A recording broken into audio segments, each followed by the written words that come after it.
नमस्कार दोस्त, स्वागत है आपके YouTube चैनल आर जी के में। मैं हूं अजीत सिंह। देखिए, पीछे हम लोग क्लास कर चुके थे भाग 4 का नीति निर्देशक तत्व। उसमें क्या था कि हम नीति निर्देशक तत्व का पूरा बेसिक जानकारी बता चुके थे और साथ ही में साथ बेसिक जानकारी से लेकर के और उनसे 36 से लेकर के 43 तक मैं आपको बता चुका था और आज बताएंगे 44 से, यानी 43 तक कंप्लीट हो चुका है। 44 से आज हम आप लोगों को बताएंगे कि 44 से क्या है। तो जो दोस्त पिछला वीडियो नहीं देखे हैं राज के नीति निर्देशक तत्व का पार्ट 1 नहीं देखे हैं तो उसको देख लीजिएगा। ये होगा पार्ट 2, ये पार्ट 2 हो जाएगा। पार्ट 2 यानी ये पार्ट 2 हो जाएगा। अब पार्ट 1 जो नहीं देखे वो देख लीजिएगा। देखिए, पार्ट 1 से ही ज्यादा क्वेश्चन निकल करके आते हैं क्योंकि उसमें बहुत ही बेसिक जानकारी मैंने बता रखा है, तो उसको एक बार देखना न भूलिएगा, पक्का देख लीजिए ताकि ये और बेहतरीन ढंग से समझ में आ जाए। चलिए क्लास को आगे बढ़ाते हैं। तो सबसे पहले इसका बात करें राज के नीति निर्देशक तत्व का, तो इसका संवैधानिक बात है तो भाग 4 में इसे किया गया है। भाग 4 अनुच्छेद की बात करें, अनुच्छेद 36 से 51, यानी राज्य के नीति निर्देशक तत्व का वर्णन कितना है तो भाग 4 और अनुच्छेद की बात करें तो उसे 36 से लेकर के 51 इसका वर्णन किया गया है। क्लियर है? यहाँ तक ये मैं पिछला भी बता चुका हूं, थोड़ा सा रिवाइज करते हैं। तो आपको ये बताइए, राज्य की नीति निर्देशक तत्व कहां से लिया गया है हमारे देश में, तो आयरलैंड के संविधान से लिया गया है। आयरलैंड कहां से लाया है तो स्पेन से लाया है। इसका वर्णन कहां मिलता है तो भाग 4 में मिलता है, अनुच्छेद 36 से लेकर के 51 में। इसको देखिए, राज्य की नीति निर्देशक तत्व को डीपीएसपी के नाम से भी जाना जाता है। क्या? डीपीएसपी। डीपीएसपी मतलब कि राज्य की नीति को डीपीएसपी भी कहा जाता है, descriptive principle of state principle, इसको इस नाम से भी जाना जाता है। ठीक, तो सबसे पहले बेसिक जानकारी तो हम करा चुके हैं, उसको देख लीजिएगा। आज हम चलते हैं अपना मेन, आगे बढ़ते हैं, उनसे 44 से बात करते हैं।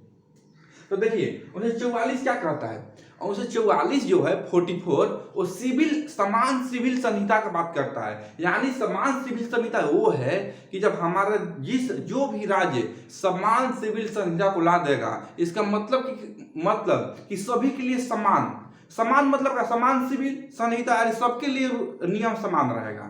ये नहीं कि हिंदू के लिए अलग, मुस्लिम के अलग, सिख के अलग, ईसाई नहीं। वो समान सिविल संहिता, हाँ आपका रिवाज वो अलग है लेकिन जो भी कानून सबके लिए समान रहेगा। कैसे मैं समझाता हूं, देखिए एग्जाम्पल देते हैं। विवाह समान, यानी 44 अनुच्छेद क्या कहता है, सिविल संहिता, जो राज्य की मर्जी ला सकता है। एग्जाम्पल विवाह जो क्या है एग्जाम्पल में, जैसे कि विवाह लोग देते हैं ना, हिंदू मुस्लिम लोग है 2-4 बार शादी कर लेते, एक जेंट्स है 4-4 लेडीज शादी किया है, मतलब ऐसे भी कुछ बनते हैं। तो क्या है, समान सिविल संहिता आएगा तो बोले ए सुनो, ऐसे ना विवाह करना है ना तो विवाह एक ही होगा, यानी विवाह आप एक ही कर सकते हैं, हिंदी हो मुस्लिम सिख, इसे विवाह एक ही करना है, ये सिविल संहिता है। हाँ, बट आपका रिवाज में कोई छेड़छाड़ नहीं होगा। साथ विवाह आप एक ही करना है बट आप रिवाज से कर सकते हैं, रिवाज। यानी कि आप हिंदू हैं तो अग्निकुंड का फेरा लिखिए, मुसलमान में शादी कर रहे हैं तो बोलता है कबूल है, ऐसे करके लोग करता है, अपना बांटता है, वो अलग बात है। वो ईसाई वगैरह में होता है तो शायद मोमबत्ती हो जला करता है। तो मतलब कि आप अपने रिवाज से कोई, क्योंकि आपका धर्म की स्वतंत्रता है तो आप रिवाज से कोई छेड़छाड़ नहीं होगा, लेकिन आप विवाह एक ही कर सकते हैं। ये नहीं कि मुस्लिम है तो 4 करेंगे, हिंदू है तो 1 करेगा, मुस्लिम 10 करेगा, हिंदू है तो 5 करेगा, नहीं, सभी को शादी एक ही करना है। हाँ, दूसरी शादी करना है तो उसके लिए कंडीशन होगा सभी के लिए। दूसरी शादी कब कर सकते हैं, या तो आपका वाइफ डेट कर गई हो, या आपको डेट नहीं कर गई हो, या उससे बच्चे ना हो और आपका वाइफ लिखित रूप में दे रही है तो उस कंडीशन कर सकते हैं। एंड ऐसा रूल आता है समान सिविल संहिता में और वो सबके ऊपर लागू होगा। वो जैसे कि विवाह आपको समझा दिया। दूसरा हो गया तलाक। तलाक का मतलब क्या कि तलाक दे सकते हैं, सभी के लिए नियम कानून है, लेकिन ये नहीं है कि मुस्लिम में तो तलाक तलाक तलाक 3 बार बोल दीजिए हो जाएगा, नहीं। आप हिंदी हो या मुस्लिम हो, तलाक के लिए आपको कोर्ट में जाना होगा। यानी कोई भी धर्म जाति हो, आपको तलाक के लिए कोर्ट में ही जाना पड़ेगा, और तलाक ऐसा कंडीशन होगा तभी आपको तलाक मिलेगा, अन्यथा नहीं दिया जाएगा। तो ठीक, ये क्या है, मतलब ये समान सिविल संहिता है। और ये ये अच्छा भी है दोस्त, समान सिविल संहिता आ जाए तो ये कोई गलत भी नहीं है, क्योंकि सबके लिए नियम समान रहेगा भाई। ये नहीं कि तलाक देना है तो इसे बोल दो तो हो गया, नहीं, तलाक देना है कोर्ट में जाओ, नियमतः तलाक दी जाएगी। देखिए तलाक क्यों होता है, तलाक क्यों होता है, देखिए यदि हम टॉपिक से थोड़ा हट करके बात करें तो 80% जो तलाक होता है ना वो जुबान की गंदगी से होता है। 80% तलाक जुबान की गंदगी से होता है, क्योंकि जब शादी हो जाता है ना, देखिए तो शादी ब्याह क्या है, एक प्रेम प्रसंग की चीज है, एक जिंदगी को निर्वाह करने का बहुत अच्छा विवाह इसलिए आदमी करता है, लेकिन क्या थोड़ा छोटी छोटी बात पर लोग गुस्सा हो जाएगा, और गुस्सा में 80% जो तलाक होता है ना ये गुस्सा में ही होता है। 80% तलाक गुस्सा में होता है। कैसे गुस्सा में आ जाएगा, लेडीज अपना गुस्सा में आ जाएगी ना, वो नहीं देखेगी कि आप किस लेवल का है, कहाँ है, डीएम भी रहेगी ना तो बोल देगी ना कि आपसे अच्छा तो हमको वो टेम्पू वाला अच्छा होता, आप ऐसे करते हैं, मतलब इतना गलत बोल देती है ना महिला, बुरा मत मानना, ये हकीकत बात है। और ऐसा बात नहीं लेडीज भी, जेंट्स भी वैसा ही है, जेंट्स गुस्सा आ जाएगा ना तो गुस्सा निकालने के लिए उसको इतना बेइज्जत कर देता है, मतलब ऐसे होता है। तो तलाक 80% जुबान की गंदगी से होता है। इसलिए मैं बोलता हूँ कि दोनों यदि फैमिली यदि हस्बैंड वाइफ में गुस्सा होता है ना तो एक आदमी डाउन हो जाओ, और जितना लेडी बोल रही है ना, आपका वाइफ बोल रही है, तब बोलोगे तुमको जितना बोलना है बोल लो, हम चुप रहेंगे, कॉल हम बोलेंगे, तब उसको पछतावा आएगा। क्योंकि दोस्त ये सब अच्छी बात नहीं है, ब्याह शादी होता है ऐसे भी तलाक होता है, तो इसलिए ऐसे नहीं करना चाहिए। चलिए ठीक है, आगे चलते हैं। वसीयत, वसीयत इसी में आता है। वसीयत मतलब क्या, देखिए इस्लाम के कानून है कि वसीयत कि आपका इस्लाम कानून है कि आपका दादाजी है, दादाजी के बाद पिताजी, उसके बाद फिर उसके पोता। तो दादाजी अभी जिंदा हैं, अब बीच में उसका जो पिताजी है, दादा जो है, कोई बच्चा है, बच्चा के यदि पिताजी डेट कर गए हैं और दादाजी हैं, तो जितना भी जमीन होगा उस बच्चे के नाम से नहीं होगा, क्योंकि उसके पिताजी बीच में डेट कर गए तो दादा के ही नाम से रहेगा, और उसका दादा की मर्जी है कि अपने पोता को देंगे कि नहीं देंगे। ये है वसीयत, ये इस्लाम कानून बोलता है इसे। लेकिन हमारे हिंदुस्तान में क्या है कि उसका पिता मर गए और बच्चा यदि पेट में पल भी रहा है ना, 2-4 महीना के पेट में पल रहा है, जब जन्म होगा तो उसका हकदार बन जाएगा। ये है, तो अलग अलग कानून बनते हैं। तो देखिए हम लोग का तो अच्छा कानून है भाई, जो इंडिया में कानून चलती है अच्छी कानून है, ताकि भाई मान लीजिए कोई बच्चा जन्म लिया और उसका पिता मर गया तो क्या वो कहाँ रहेगा, अपना जमीन पे धरती पे आया तो किसके भरोसे रहेगा, तो इसलिए ऐसे लाया जाता है। ओके, इसको वसीयत कहा जाता है। जैसे गोद लेना, तो देखिए गोद तो ले सकते हैं लेकिन सबके लिए नियम समान रहेगा, और गोद लेने के एक नियम है, आप लोग जान जाओ गोद लेने का नियम क्या है। कोई भी व्यक्ति किसी को गोद लेगा भाई ने फिर ले सकता है, लेकिन गोद जिसको लीजिएगा वो 8 से 21 वर्ष छोटा होना चाहिए। 21 वर्ष, 21 वर्ष, यानी आप जिसको गोद ले रहे हैं वो 21 वर्ष आपसे छोटा होना चाहिए, तब आप उसको गोद ले सकते हैं ना, तो ले सकते हैं। ये रूल है, नियम है। अब ये है कि आप 25 साल का है या 20 साल के लड़का को गोद ले लो, नहीं चलेगा ऐसा, आपसे 21 वर्ष छोटा होना चाहिए। गोद लेने का ये तरीका है, ऐसा मतलब समान सिविल संहिता होगा तो ऐसा कुछ नियम आएंगे निकल करके। चलिए ये तो हो गया, हमसे 44 कंप्लीट हो गया। अब अच्छा 45 चलते हैं। 45 में क्या क्या है, 45 में कहा गया है कि 6 से लेकर 14 वर्ष के बच्चा को फ्री में शिक्षा दिया जाएगा। 6 से लेके 14 वर्ष के बच्चा को फ्री में प्राथमिक शिक्षा दी जाएगी। भाई गवर्नमेंट देती है शिक्षा फ्री में, और ये भी बात बताइए 6 महीने से कितना 14 महीने तक, लेकिन जो बच्चा जन्म लिया है और उससे लेकर के 6 वर्ष तक वो कहाँ रहेगा भाई, तो उसके हेल्थ को फ्री में देखा जाएगा। हेल्थ यानी जो 0 से 6 वर्ष का बच्चा है ना उसको हेल्थ को सरकार ध्यान रखेगी, 6 वर्ष तक, 6 से 14 तक फ्री में उसको शिक्षा देगी, फ्री में शिक्षा, ये बताया गया है। तो समझ गए क्या है। उनसे 45 कहता है कि जो बच्चा जन्म ले लिया उससे 6 वर्ष तक आप हेल्थ को सुरक्षित रखिए, 6 वर्ष के बाद उसको 14 वर्ष तक पढ़ाई कराइए।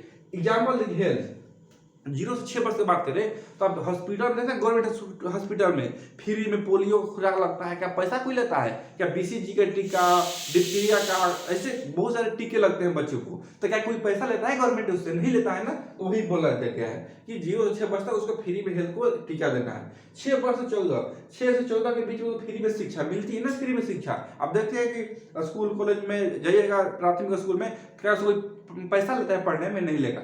देखिए ये राज्य के नीति निर्देशक तथ्य क्या है कि सरकार के ऊपर है कि देगा नहीं देगा। मान लें कि नहीं देगा तो क्या कीजिए, कुछ नहीं कर सकते हैं, क्योंकि भाई 137 बोलता है कि आप इसके खिलाफ न्यायालय में नहीं जा सकते हैं। तो आप बताइए, गवर्नमेंट को ऐसा लगा कि भाई शिक्षा तो बहुत इंपॉर्टेंट चीज है, और हेल्थ, शिक्षा बहुत इंपॉर्टेंट चीज है ना, सबकी शिक्षा होना चाहिए, पढ़ाई लिखाई अच्छा होना चाहिए। तो हुआ इसमें क्या, ये गवर्नमेंट को लगा कि अच्छा है, लेकिन जब तक ये रहेगा ना राज्य नीति निर्देशक तत्व में, आप इसको कुछ नहीं कर सकते हैं। कोई राज्य फ्री में नहीं शिक्षा देगा तो आप कुछ कर ही नहीं सकते हैं, कुछ नहीं कर सकते भाई, राज्य के ऊपर है। तो गवर्नमेंट को लगा कि नहीं ये गलत बात है, शिक्षा अनिवार्य होना चाहिए। तब क्या हुआ पता है क्या हुआ, तब जाकर के इसके बाद गवर्नमेंट का लगा नहीं ये सत्य बात है, शिक्षा होना चाहिए, तो इसको संशोधन करके, शिक्षा को संशोधन करके 86वां संविधान संशोधन 2002 के तहत 21 के क में डाल दिया, 21 के क में डालकर अनिवार्य कर दिया गया, यानी इसको मौलिक अधिकार में डाल दिया गया। अब मौलिक अधिकार में डाल दिया तो भैया आपको देना ही है, तो इसको यहाँ से संशोधन करके मौलिक अधिकार में डाल दिया गया, और वही 21 के क में इसको शिक्षा को जोड़ दिया। तो देखिए शिक्षा अनिवार्य हो गया, यानी हर पूरा जितना भी भारत राज्य है वो सभी को दे रहा है शिक्षा, लोग देता है। तो जो गवर्नमेंट जिसको लगा कि अच्छा है इसको मौलिक अधिकार में डाल देगा, वो अनिवार्य हो जाएगा। जब तक चल रहा है चलने दीजिए। तो वही बात है, 45 में शिक्षा की बात किया गया है, गवर्नमेंट का कि अच्छा है नहीं तो 86वां संविधान संशोधन 2002 के तहत 21 से क में डाल करके इसे अनिवार्य बना दिया गया। क्लियर हो यहाँ तक। अब देखिए 46 में विशेष कुछ नहीं है।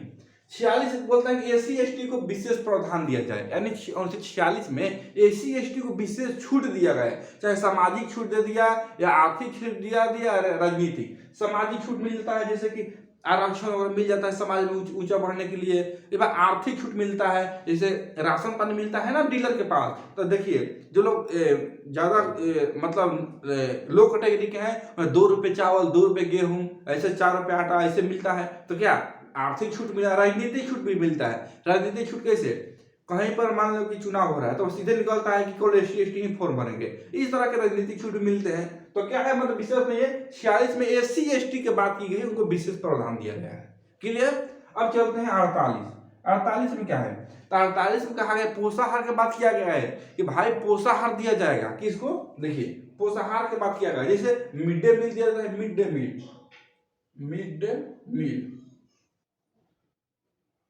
मील दिया जाता है, पोषाहार। आंगनबाड़ी में देखिए तो आंगनबाड़ी में बच्चों जो पढ़ने जाते हैं उनको पोषाहार दिया जाता है। तो इस तरह का प्रावधान किया गया है। लेकिन एक नोट रखिएगा, इसी में बताया गया है कि नशीली दवाई पर प्रतिबंध होगा और शराब पर भी प्रतिबंध लगाया जा सकता है। इसी में बताया नशीली दवाई मतलब क्या, ये कोरेक्स एक सिरप आता था, उससे खांसी का सिरप था, उससे ठीक तो होता था, लेकिन उसमें थोड़ा अल्कोहल का मात्रा था, तो अल्कोहल थोड़ा नशा टाइप हो गया ना, तो उसको बंद कर दिया गया। यानी जो भी दवा में नशीली पदार्थ मिली है उसको बंद किया जाएगा। और इसी में बताया गया शराब को बंद भी किया जाएगा। अब बोले शराब को बोल रहे हैं साहब, बता रहे हैं कि बंद करो, शराब तो चलता है। देखिए यूपी में, देखिए दिल्ली में, मुंबई में, तमिल सभी जगह शराब चलता है, और आप बोले बंद कीजिए। आप कैसे बोल रहे हैं दोस्त, ये राज्य के नीति निर्देश तो पढ़ रहे हैं, शराब तो बोला है बंद करने के लिए, लेकिन राज्य नहीं बंद करेगा तो क्या कीजिएगा, तो भाई उसका मर्जी के ऊपर है, बंद करे ना करे उसका मर्जी के ऊपर है, बंद करेगा कि चलाएगा। आप इसमें दखल नहीं दे सकते हैं, तो उसके ऊपर डिपेंड करता है कि बंद करेगा या नहीं करेगा। लेकिन यदि इसको अनिवार्य बना देगा ना तो बंद करना पड़ेगा। देखिए कॉन्स्टिट्यूशन का रूल है कि यदि शराब है इसको राज्य के नीति निर्देशक तत्व में डाल देना तो पूरा भारत में होगा शराब मुक्त हो जाएगा, लेकिन डालेगा ही नहीं, क्योंकि गवर्नमेंट की इसी से कमी नहीं है, शराब से इतना टैक्स आती है। यदि टैक्स न ले शराब पे ना तो आज भी 100 रुपया के एक बोतल मिलेगा दारू, लेकिन इतना टैक्स है, यदि इसी शराब के टैक्स से इतना गवर्नमेंट के फायदा है कि लोग चलाता है। तो ये हो गया, यानी 47 क्या कहता है, पोषाहार मिलेगा बच्चों को, और साथ में साथ नशीली दवाई पर प्रतिबंध होगा और शराब पर भी प्रतिबंध किया जाएगा। ये राज्य के ऊपर डिपेंड कर रहा है करेगा नहीं करेगा, जो राज्य को मन किया कर सकता है। देखिए जैसे समान सिविल संहिता है ना, समान सिविल जो राज्य के मन कर लाएगा, तो गोवा ऐसा पहला राज्य है जो कि लाया इसको। गोवा जो पहली राज्य है वो समान सिविल संहिता को लेकर आ गया है, गोवा पहली वो है। तो समाज में गोवा को अच्छा है तो गोवा लेकर आ गया, जो राज्य को अच्छा मन करेगा वो लेकर के आ जाएगा। अब चलते हैं 48 अनुच्छेद क्या कहता है, तो 48 कहता है अनुच्छेद कि कृषि एवं पशुपालन को बढ़ावा देना। कृषि एवं पशुपालन को बढ़ावा देने की बात करता है। जैसे कृषि को बढ़ावा देता है, जैसे आप कृषि का जो भी सामान है ना तो बहुत छूट मिलता है। जैसे आप कृषि से संबंधित जाकर कोई भी मेडिसिन लेने जाइए, यूरिया खाद लेने जाइए, मशीन लेने जाइए, उस पर बहुत छूट मिलता है। लोन लेने जाइए कृषि से, उस पर छूट मिलता है। तो कृषि और पशुपालन का बढ़ावा देने के लिए ऐसे किया जाता है। पशुपालन, पशुपालन में बहुत ध्यान दीजिएगा, बहुत इंपॉर्टेंट बात है। यूपीएससी यहाँ से क्वेश्चन निकलता है, पशुपालन से यूपीएससी निकालता है। क्या निकलता है क्वेश्चन भाई? तो बोलता है 48 कृषि और पशुपालन का बढ़ावा देना। तो देखिए पशुपालन दो तरीका से, गवर्नमेंट का रूल है कि पशुपालन जो है आर्थिक एवं दुधारू रूप से जो भी पशुपालन उसको हत्या नहीं किया जाएगा। यानी जो पशु आर्थिक और दुधारू रूप से है उसको हत्या नहीं किया जाएगा। आप बोलिए कि सर दुधारू, तो मान लीजिए कोई भी पशु है, गाय है, वो दूध दे रही है तो हत्या तो नहीं करेंगे, सही बात है। लेकिन क्या दूध देना बंद कर दी, तो बंद कर दिया तो क्या उसको हत्या किया जाएगा? कर सकते। लेकिन कॉन्स्टिट्यूशन संविधान तो बोलता है कि दुधारू रूप से उसको हत्या नहीं करेंगे। और गाय दूध देना बंद कर देगी तो क्या उसको हत्या कर देंगे? जी नहीं कर सकते हैं। बोलिए अब क्यों नहीं कर सकते हैं भाई?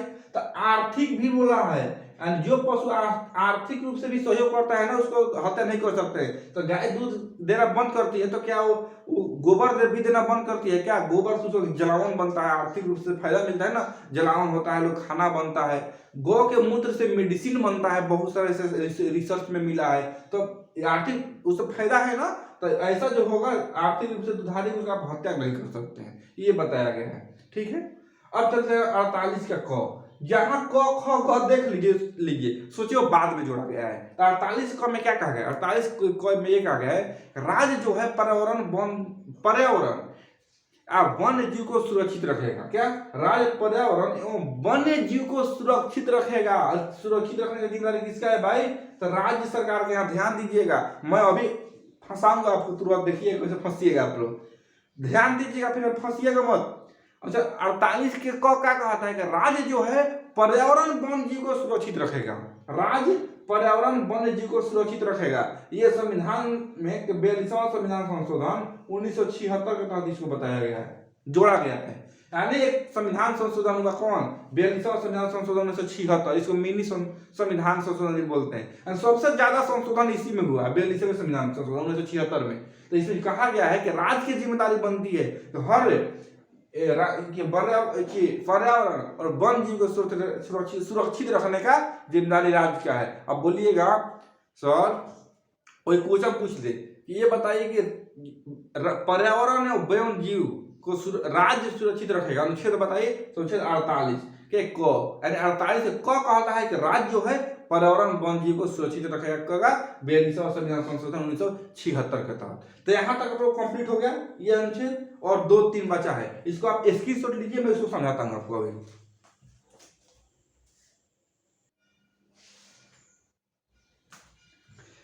चलिए देखिए, यहाँ तक तो सभी लोग को समझ में बिल्कुल आया होगा, कोई डाउट नहीं होना चाहिए। देखिए आगे क्या है कि आगे आता है अनुच्छेद 49 क्या कहता है? तो अनुच्छेद 49 में ये बताया गया है कि जितने भी राष्ट्रीय महत्व की चीज है ना उसको संरक्षण करना। क्या? राष्ट्रीय महत्व की चीज को संरक्षण रखना। जैसे हमारा राष्ट्रीय धरोहर जितना चीज है, जैसे अशोक स्तंभ हमारा एक राष्ट्रीय धरोहर है, और यहाँ तक कि जितने भी धाम है, बद्रीनाथ धाम, वो सब राष्ट्रीय धरोहर है ना। यहाँ तक कि इंडिया गेट, जो कि शहीदों के टाइम जो 7 समुद्र पार जब जा करके आए थे वहां से क्रांतिकारी करके तो बनाया गया इंडिया गेट। इंडिया गेट क्या?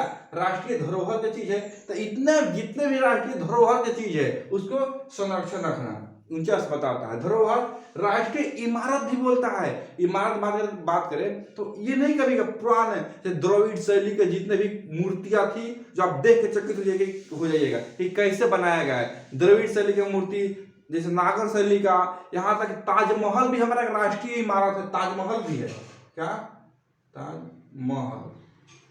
ताजमहल भी एक राष्ट्रीय इमारत है। जितने भी ये सब चीज है उसको संरक्षण करना हमारा ये फर्ज बनता है, इसको बनाता है। पुरातात्विक, अब पुरातात्विक में क्या आएगा? तो पुरातात्विक में जितने पुराना सिक्का थे, क्योंकि जो चालुक्य और गुप्त शासक जितने भी सिक्के चलाए हैं, कोई शुद्ध सोने के सिक्का, शुद्ध सोने के सिक्का, कांसा का सिक्का, ये सब क्या पुरातात्विक चीज है सिक्का। तो जितना भी सब चीजें इसको सुरक्षित रखना हमारा ही धर्म फर्ज बनता है, ठीक है। तो ये सब क्या है, राष्ट्रीय महत्व की चीज है। तो 49 वही कहता है कि जितना भी राष्ट्रीय महत्व की चीज है ना, जैसे में धरोहर, राष्ट्रीय धरोहर, राष्ट्रीय इमारत कहता, तो इसको सुरक्षित रखना है। और जानते हैं इसको सुरक्षित रखने का, जितना राष्ट्रीय महत्व की इमारत और धरोहर जितना ये चीज है, इसको सुरक्षित रखने की एक जिम्मेदारी दिया गया। किसको? तो सीआईएसएफ को दिया गया। सीआईएसएफ को, सीआईएसएफ इस पर ड्यूटी करती है। राष्ट्रीय धरोहर ताजमहल में देखिए जाकर ड्यूटी करती है सीआईएसएफ, लाल किला पर देखिए सीआईएसएफ ड्यूटी करती है। ऐसे ऐसे जगह पर तो सुरक्षित रखने की जिम्मेदारी सीआईएसएफ को दिया गया है। सीआईएसएफ के बात करें तो सेंट्रल इंडस्ट्रियल सिक्योरिटी फोर्स कहा जाता है। यह एक गवर्नमेंट सरकार का ये पैरामिलिट्री फोर्स है जो कि वहां लगाया जाता है। तो समझ में आएगा 49 क्या है। 49 में बताता है कि जितने भी राष्ट्रीय धरोहर की चीज है उसे संरक्षण रखना, ये धरोहर हो, राष्ट्रीय इमारत हो या पुरातात्विक हो, उसको सुरक्षित रखना। जिम्मेदारी किसकी है भाई? तो जिम्मेदारी सीआईएसएफ को दिया गया है। क्लियर है ये? हमारा भी जिम्मेदारी बनती है, दोस्तों ऐसा बात नहीं है, हर कोई को जिम्मेदारी बनती है ऐसा करना। 49 हो गया। अब 50 की बात करते हैं। 50 मतलब क्या? अच्छा 50 मतलब 50-50 ना, चलो 50-50 करते हैं। तो वही 50 मतलब 50-50। क्या 50-50 भाई? तो देखिए कार्यपालिका जो है ना, कार्यपालिका से न्यायपालिका को अलग किया गया। कार्यपालिका से न्यायपालिका को अलग कर दिया गया, मैंने आधा आधा कर दिया गया। पहले क्या था कि पहले हम लोग 3 पढ़ते थे। कार्यपालिका पहले हम लोग 3 पढ़े। विधायिका था, विधायिका, इसका मतलब विधायिका, विधायिका और कार्यपालिका दो ही चीज था पहले। विधायिका मतलब क्या? विधायिका ये कानून बनाता है। विधायिका मतलब क्या? नियम बनाता है। विधायिका नियम बनाएगा, नियम। एग्जाम्पल की बात करें जीएसटी कानून बनाए। मैं आपके यहाँ समझा देता हूँ कि ये है क्या। पहले क्या था कि विधायिका और कार्यपालिका दोनों एक ही था, यानी नियम बना देगा विधायिका और पालन कराने और नहीं कर रहा है तो सजा देने के काम में कार्यपालिका का ही था। यानी जो नियम बना दिया, अब देखिए बना दिया संसद ने कि जीएसटी लागू करना है, नियम बना दिया, अब पालन करेगा नहीं तो सजा देगा, सब कार्यपालिका का ही काम होता था। लेकिन बाद में इसके बारे में विचार किया गया और कार्यपालिका से एक और पार्ट बना दिया न्यायपालिका, क्योंकि दोनों एक में था ना तो बहुत लोगों के साथ अन्याय होता था। जैसे अब मान लीजिए जीएसटी देना है, जीएसटी के नियम बना दिया कार्यपालिका, जीएसटी देना है, जीएसटी तो बना दिया कि जीएसटी देना है, लेकिन बना दिया, लेकिन इसको लागू करवाएगा कौन भाई? तो करवाएगा न्यायपालिका। बना नियम बना दिया, लागू ये कराएगा, और जो लागू कर दिया, जो लागू को फॉलो नहीं करता है उसे सजा देगा न्यायपालिका। यानी स्टेप 1 हो गया, और स्टेप 2 हो गया ई, और स्टेप 3 हो गया ई। अब समझिए एग्जाम्पल देकर समझाता हूं। संसद ने बना दिया नियम कि जीएसटी कानून बना, जीएसटी देना है, मेरे पर जीएसटी लगा दिया। अजीत साहब आप पढ़ाते हैं, आपको जितने 18% जीएसटी देना है। अब हमको तो जीएसटी देना है भाई, पढ़ा रहे हैं जीएसटी देना है। हम क्या करेंगे? जीएसटी नहीं देंगे, छुपा देंगे, देवे नहीं करेंगे। तो नहीं देंगे तो क्या होगा भाई? नहीं देंगे ना हम तो वहां ऊपर से करोगे अजीत साहब जीएसटी नहीं दिया है, नहीं, चलो उसको भाई पकड़ ले आई मेरे पास। तो न जीएसटी तो नियम बना दिया विधायिका, हम नहीं देंगे तो मेरे को पुलिस पकड़ेगी भाई, पुलिस पकड़ेगा। आपने जीएसटी क्यों नहीं दिया? अब हम बहाना बनाएंगे या कुछ भी हमको बहाना नहीं मिला तो कौन? पुलिस पकड़ ले जाएगी। पुलिस कहेगा ना अजीत साहब एक काम कीजिए, अब मेरे को 50,000 रुपए दे दीजिए, हम छोड़ देंगे। आप 50,000 रुपए दे देंगे तो छोड़ देगा। यानी कि दोनों पकड़ने और न्याय दोनों का काम कार्यपालिका पहले करता था कि हम नहीं दे रहे जीएसटी, 50,000 रुपए लेकर के पुलिस हमको छोड़ देगा, तो चलो हो गया, मामला सुलझ गया। यहाँ पर जाता ही नहीं था, लेकिन यहाँ पर अन्याय होता था। जितने भी ऐसे होता था, दरोगा, पुलिस, बहुत सारा कंडीशन आता था कि यहाँ पर ऐसे धांधली चलता था।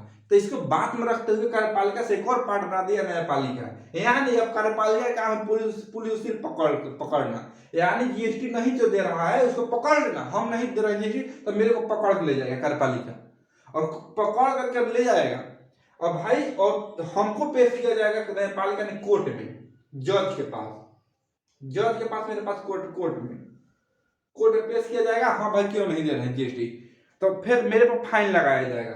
तो देखिए 3-4 अच्छा हो गया ना। यानी आप कोई गलती कर रहे हैं, कोई भी नियम संविधान बना दिया, नियम तो बन गया, आप गलती कर रहे हैं, पुलिस ही को दे दिया जाए कि तो पकड़ना, तुम ही सजा देना, तो हमको लग रहा है कि चोरी वाला काम को दरोगा फांसी दिला देगा, तो ऐसा हो जाएगा, इसलिए हटा दिया ना भाई, ये तुमको अधिकार नहीं है, तुमको बस न्यायपालिका से अलग कर दिया, तुम पुलिस जितना भी काम है तुम लोगों का, जिसका सिर्फ पकड़ना उसको का काम है, जज उसको क्या सजा देना नहीं देना, क्या गलती गुनाह किया है वो जज साहब करेंगे, कोर्ट में होगा, इसलिए तीनों को अलग अलग, दोनों को अलग कर दिया गया। तो अच्छा भी हो गया। तो समझिए, विधायिका माने विधि, विधायिका मतलब क्या, विधि माने कानून बनाना, कार्यपालिका माने कार्य को देखना का पालन हो रहा है नहीं हो रहा है, नहीं हो रहा है तो लास्ट में न्यायपालिका उसको न्याय देगा। तो क्लियर हो गया, क्या हो गया, यानी 1950 में कार्यपालिका को न्यायपालिका से अलग कर दिया, यानी 50-50 आधा आधा कर दिया।